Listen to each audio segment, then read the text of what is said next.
Hey guys, Delon again, and today I'll be talking to you about the Holy Spirit. So I've been talking about false laws and all these different things, and I talk about that stuff for a reason. I see people leave the church because they're being led to accept things that they don't actually believe individually, and so they end up falling away from the church eventually because of false guilt and all types of other stuff that I've been over. But today I'm going to talk to you guys about the Holy Spirit, because it seems to me that a lot of members of the church, even myself included at one point, honestly, didn't really take the Holy Spirit seriously. And I believe that it's because we don't see the Holy Spirit that we kind of forget about the fact that he's doing stuff. It's kind of like this out of sight, out of mind kind of thing. But we walk by faith and not by sight. John 16 verse 13 says, "Howbeit, when he, the Spirit of truth, is come, he will guide you into all truth, for he shall not speak of himself, but whatsoever he shall hear, that shall he speak, and he will shew you things to come." So the Holy Spirit leads us into all truth. And that's all the truth that is for us individually and all the truth that is for the whole church universally. So how does that look? If we're walking with Christ, we've been led by the Holy Spirit at various times of our lives. Some of us are being led by the Holy Spirit right now. But how does it actually look? So when I was in college, I actually was very unhealthy. And every day after class, because I didn't eat breakfast or anything, so every day after class for lunch, what I would do, and I couldn't wait for this, I would go to the pizza shop and I would buy 2 slices of pizza. I would put them on top of each other and I would eat them. And as I would do this every single day, it got to the point where I started to feel like, man, you're becoming unhealthier. This is not going to work out good for you, man. This is just not going to be good. You know, my father died from diabetes. So I had this strong impression that me eating pizza every day like this was unhealthy. And so I prayed and I said to God, God, help me to be uncomfortable whenever I eat unhealthy food. I'm not even kidding you guys. The next day, I ate pizza and the left side of my neck started to hurt. So I'm like, whoa, did God come through so quickly? The following day, I ate pizza. The left side of my neck started to hurt again. So I'm like, oh no, God is coming through a little too fast on this. It's like when God answers prayers so quickly that it's frightening that he's doing it. So then I decided, okay, let me just test this out. The next day I decided not to eat pizza, no pain in the neck. The following day, no pizza, no pain in the neck again. So then I said, okay, tomorrow I'm going to eat pizza. The next day, ate pizza. The pain came back. The next day I ate it, pain came back. It was so clear to me that God had made it very certain for me that I should not eat pizza. Really what he was convicting me on is not eating cheese, because now I eat vegan pizza and everything is fine. But it's crazy because after that event where literally I went cold turkey off of pizza, off of eating cheese, because it was causing that pain in my neck, because God answered that prayer that I prayed after I was convicted that I should not be eating unhealthy food. And so the Holy Spirit works with us individually. And it's to the point now, guys, where it's been about 12 years and I've given up so many different foods. And here's what's amazing. After I gave up that pizza, it didn't just end there. The nice thing is God actually made it so that I could eat at this vegetarian Chinese place that was right next to the pizza place. And so he gave me an option after taking away something. And that's how it was for everything God led me to give up. And it was over a period of 12 years that I realized, wait a second, at the end of that period, I looked at my life and what I was eating and I said, wait a second, I'm straight vegan. And it's to the point now where God is taking it a step further and he showed me that, Delon, I don't want you to eat any processed sugars. No joke, because I realized that whenever I would eat processed sugars, I would start getting heartburn, really bad heartburn.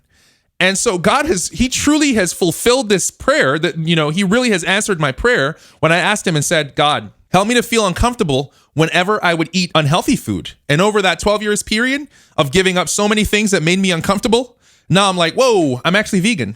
Isn't that crazy? And really, that's how the Holy Spirit works with us. But what we like to do is God tells us something that we honestly need to hear. And we decide to teach that thing as if it's the gospel for everyone, as if it's a law from God for everyone. But God is saying, no, it's just for you.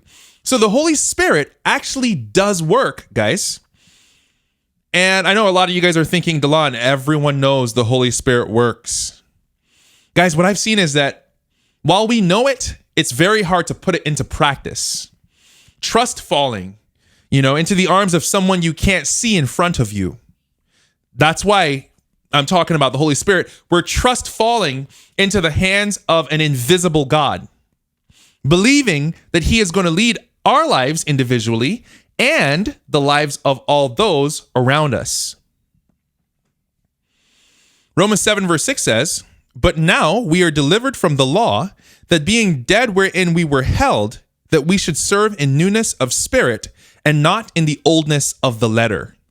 Guys, this is an amazing text because what Paul is saying is, look, we're delivered from the power of the law, and now we're walking in newness of spirit. We're actually under the Spirit. If you actually read through all of Paul's writings to all these different churches, he's constantly talking about how we're no longer under the law, but we're under grace. Or we're no longer under the law, we're under the Spirit. We're no longer under the letter of the law. That's particularly what he says in Romans, and he also talks about that in Galatians, that we're no longer under the letter of the law. What he's saying is, look, there's no need to go through the Bible, go into Leviticus, look at the fact that it says, hey, you shouldn't eat pig because it's an unclean animal, and start preaching that to everyone as if that's something that they have to accept right there and then because pigs are unclean. Because when it's all said and done, what he's saying is the Holy Spirit will actually do that stuff. The Holy Spirit will lead us into the truth that all of us need individually. Galatians 5, 1-6 says, "Stand fast, therefore, in the liberty wherewith Christ hath made us free, and be not entangled again with the yoke of bondage. Behold, I, Paul, say unto you, that if ye be circumcised, Christ shall profit you nothing."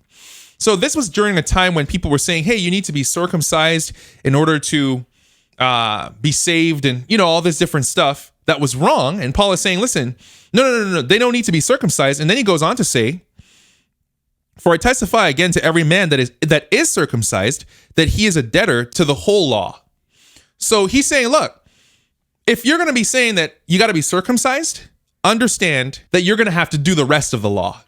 So if you're saying that, hey, we should not eat pig because Leviticus says we should not eat pig, guess what? Then you should not be sleeping next to your wife when she's on her period, because Leviticus also talks about that. There's a series of things in Leviticus that if you're going to subscribe to one thing because it's in Leviticus and teach that, then there's a huge chance you're going to have to do everything else. You're going to be indebted to the whole entire law. This is why we no longer are under the power of the law. We're under the Spirit, who leads us all individually. Guys, do you realize the Spirit, if I were to push, the Spirit actually gets more technical, guys. It's like going for surgery.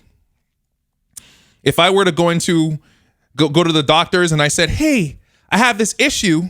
Can you help me with this? My arms is broken. And they were to say, well, I just helped another person with their heart. We just did surgery on their heart. We're going to go ahead and do that on you too, because you must need it too, because we just did it for them.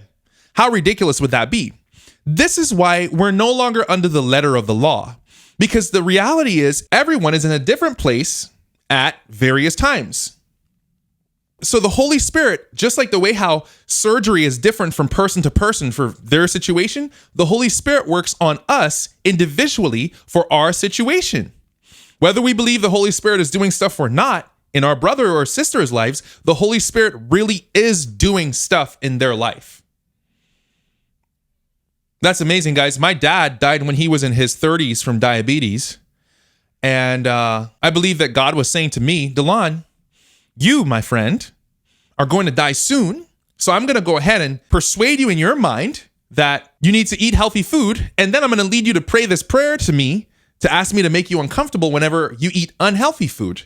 And I did that, and God came through and led me to give up a series of things while making it so I could eat a bunch of other healthy things in the process.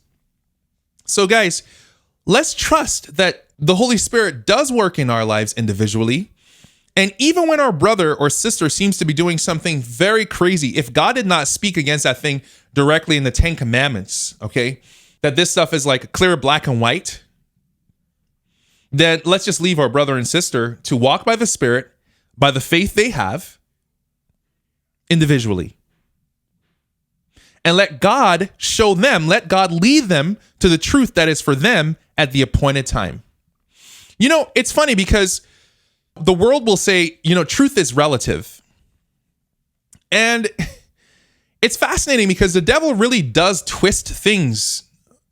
He mixes truth with error so cunningly. Because when it's all said and done, truth is not relative.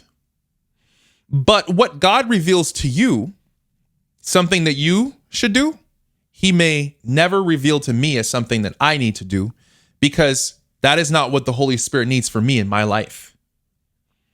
So one person, God might let them continue to get tattoos until the day they die. While another person, he will say, no, dude, you are worshiping that stuff. Tattoos, sorry, stop getting that stuff.